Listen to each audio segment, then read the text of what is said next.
Cəlilabadda Xocalı soyqırımı qurbanlarının xatirəsi anılıb. Cəlilabad rayonunda Xocalı soyqırımının 34-cü il dönümü ilə əlaqədar Ümum rayon anım tədbiri keçirilib.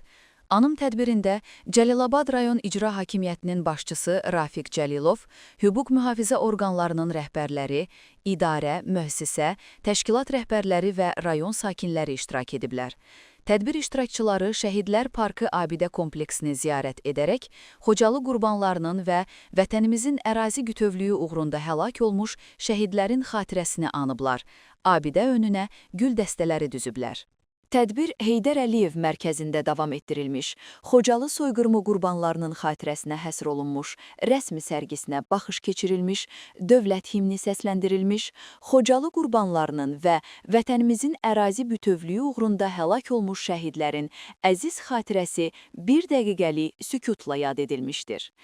Tədbiri giriş nitqi ilə açan Cəlilabad rayon İcra Hakimiyyətinin başçısı Rafiq Cəlilov, Xocalı soyqırımının Azərbaycan xalqına qarşı məqsədyönlü şəkildə həyata keçirilmiş ən ağır hərbi siyasi cinayətlərdən biri olduğunu vurğulayıb.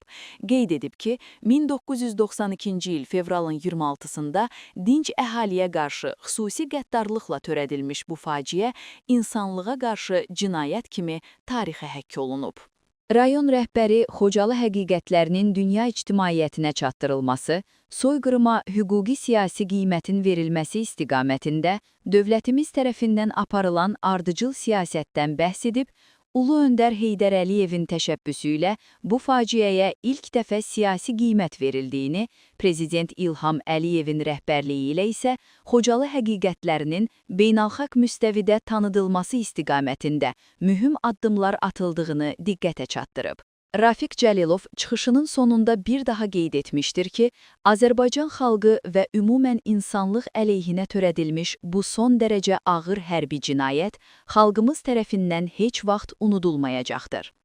Tədbirdə çıxış edənlər Xocalı soyqırımının Azərbaycanlılar üçün tarixin ən ağrılı səhifələrindən biri olmaqla yanaşı, ermənilərin əsl üzünü göstərən insanlıq tarixinin ən dəhşətli nümunələrindən biri olduğunu vurğulayıblar.